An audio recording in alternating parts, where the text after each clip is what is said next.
Oke, assalamualaikum warahmatullahi wabarakatuh. Salam jumpa dengan saya di channel Dunia Boyo. Semoga teman-teman semua pada hari ini, walaupun pada masa-masa PPKM, masih dalam keadaan sehat, walaupun rezeki sudah mulai seret, semoga masih tetap semangat, karena semangat bisa menambah imun kita, sehingga apa yang dikatakan dokter dengan self limiting disease untuk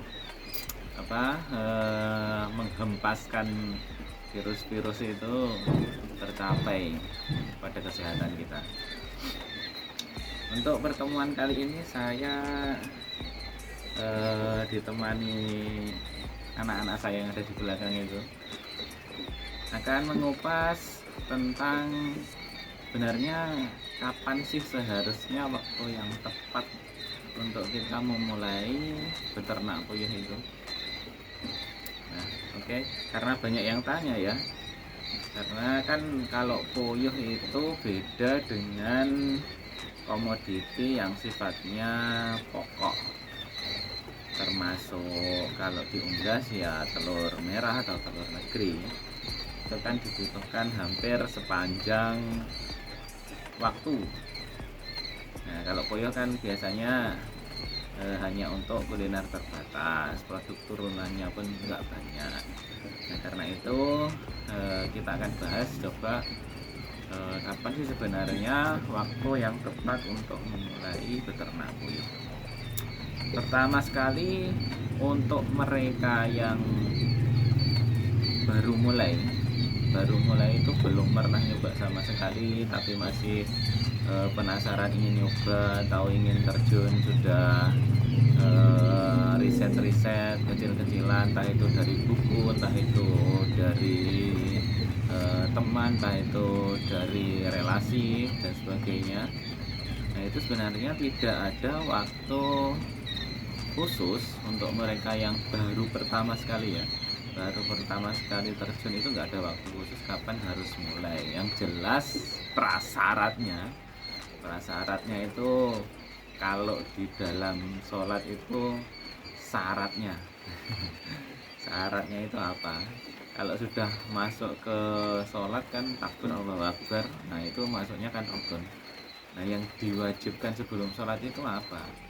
Biasanya kan suci, hadap kiblat dan sebagainya. Nah, kalau puyuh itu apa? Pertama ya jelas modal. Kalau modal udah ada, tekad udah bulat, udah langsung duit no. Nggak usah banyak tanya, nggak usah banyak banyak alasan ini itu, udah mulai aja dulu. Karena bisnis yang pertama itu memang harus dimulai dulu, karena setelah itu nanti pasti akan ditunjukkan jalan-jalan, baik itu melewati pembelajaran, baik itu melewati pengalaman, atau akhirnya kita penasaran terus kita nambah ilmu, entah dari teman, entah dari mereka yang sudah expert, atau dari buku, dari YouTube juga misalnya. Nah, itu jadi tidak ada waktu tertentu bagi yang pemula sekali atau early bird ya.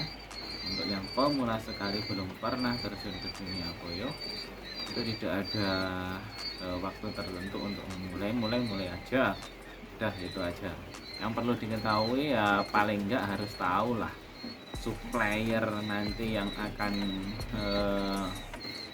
kita beli burung puyuhnya itu, dia udah punya nama paling enggak itu. Maksudnya agar kita tahu beli itu nanti jelas yang kita pelihara burungnya burung betina, bukan burung yang jantan atau bahkan burung yang banci. Itu ya, itu pertama. Kalau untuk mereka yang udah berpengalaman, katakanlah udah di dunia puyuh itu lebih dari setahun atau bahkan 2-3 tahun, biasanya dia tahu. Apalagi nanti kalau situasinya udah situasi normal. Normal itu kalau dalam istilah ekonominya ceteris paribus, jadi konstanta ngomongin itu malah apa gitu jenenge, malah teknis sekali.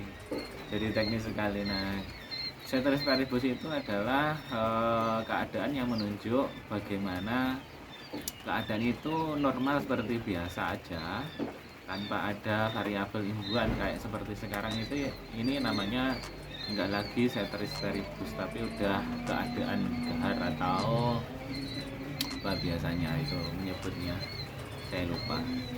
Kalau dalam keadaan normal biasanya orang harus atau peternak yang sudah 2-3 tahun itu memulai ternak atau memulai kembali untuk mutuk atau memasukkan puyuh remaja, itu biasanya pada saat harga diuki murah-murahnya.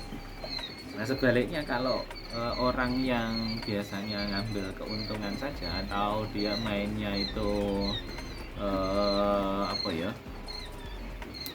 take and runs, pokoknya dia mau untung aja, nyari momen-momen tertentu di mana kan ada beberapa nanti momen-momen tertentu, bulan-bulan tertentu di mana kita bisa mengingat bahwa momen itu nanti keadaan harga puyuh dalam situasi yang non pandemi, keadaan biasa itu lebih banyak harga naiknya daripada turunnya. Seperti katakanlah misal puasa, terus hari raya, tahun baru. Nah, itu biasanya kalau keadaan kita di luar pandemi pada hari-hari biasa atau yang tadi kita sebut dengan ceteris paribus, maka itu biasanya harga telur puyuh naik. Itu kalau kita lihat bulan. Tapi kalau kita patokannya di harga DOQ atau harga telur, maka biasanya teman-teman yang sudah lama itu memulai beternak atau memulai mutuk lagi ketika harga DOQ malah murah. Nah, biasanya karena harga DOQ murah, mereka yang sudah atau mereka yang awal-awal beternak itu nanti pasti dia udah nyerah, akhirnya dia larinya ke akhir dingin. Apalagi kalau turunnya telur itu udah lebih dari sebulan 2 bulan, nggak mungkin dia nanti mau nombok terus. Biasanya itu udah sebulan 2 bulan akhirnya dia ngakhir, kemudian biasanya berhenti. Biasanya nanti mulai lagi ketika harga mulai naik. Nah, itu kalau orang yang kalau katakanlah belum berpengalaman lah. Kalau biasanya yang pengalaman malah dia yang memulai mutuk kembali itu malah ketika harga DOQ pas murah-murahnya. Karena kan kalau DOQ murah, pakannya juga pas murah, itu ya syarat keduanya, pakannya pas murah. Kalau pakan mahal seperti sekarang sebenarnya kurang ideal kalau kita memulai lagi, apalagi juga sekarang di tengah pandemi.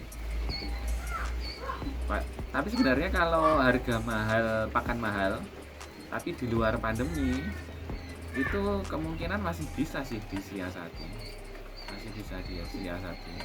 karena kalau pandemi gini memang sulit sih pasarnya. Kalau di bulan-bulan tertentu di mana telur itu harganya murah, katakanlah di bulan Suro, bulan Zulhijjah atau Idul Adha, di luar PPKM satu daerah sepi, kita bisa lari ke daerah lain untuk memasak telur.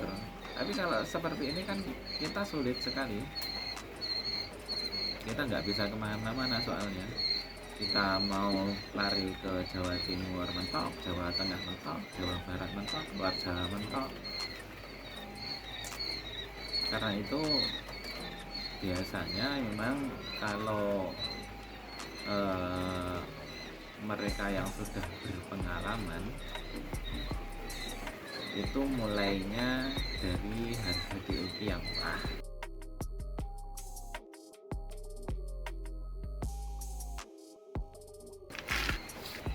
Mungkin ada yang bertanya, kalau DOG pas murah kok kita malah ngutuk? Apa nanti nggak khawatir kalau pas dia udah mulai nelur harganya malah turun? Ya enggak, malah sebaliknya.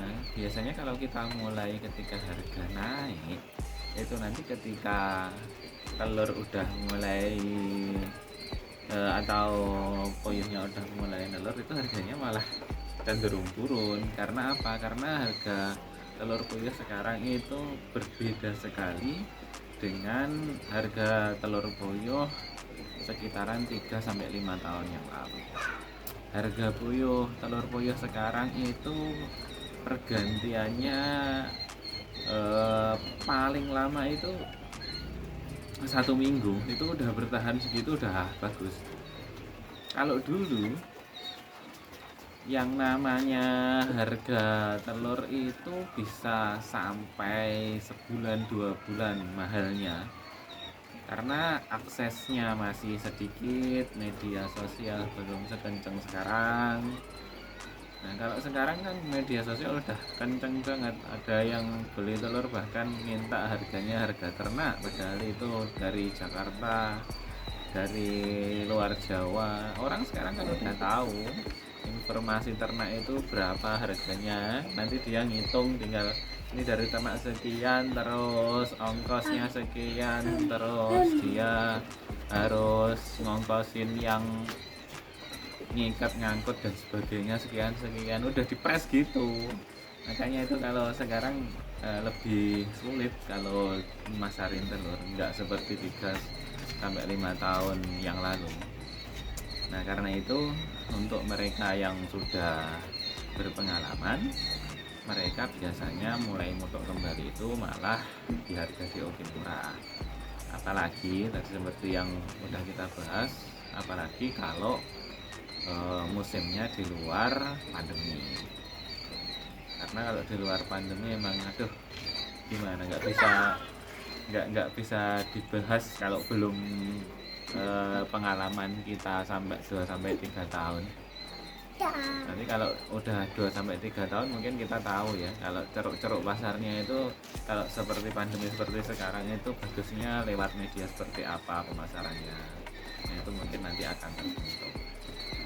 Nah itu aja. Jadi untuk pemula sekali yang belum terjun ke dunia puyuh, kalau ada yang tanya-tanya kapan sih seharusnya kita mulai, ya sekarang. Kalau kita udah punya uang ya mulai aja sekarang, tanpa harus peduli sekarang PPKM, sekarang lagi COVID. Karena apa? Karena kalau kita nggak mulai sekarang, kita nggak akan belajar. Karena pembelajaran itu nanti kan kalau istilahnya learning by doing. Kita mulai dulu, kemudian nanti ada pelajaran-pelajaran yang bisa kita serap langsung, bukan katanya. Karena sumber katanya itu kalau verifikasinya dari omongan tetangga, apalagi omongan makelar, wah itu bahaya sekali karena tidak bisa dipertanggungjawabkan. Misalnya sih gitu. Karena itu untuk mereka yang sedang berpikir bagaimana atau kapan kita harus mulai beternak puyuh, maka jawabannya adalah sekarang, mulai aja. Oke, jadi gitu ya. Kalau ada kurang lebihnya mohon maaf, silahkan komen-komen. Kalau ada yang kurang silahkan tulis di komen juga boleh. Kalau ada yang ditanyakan silahkan komen-komen juga. Oke, gitu aja. Salam sukses, peternak puyuh Indonesia. Wassalamualaikum warahmatullahi wabarakatuh.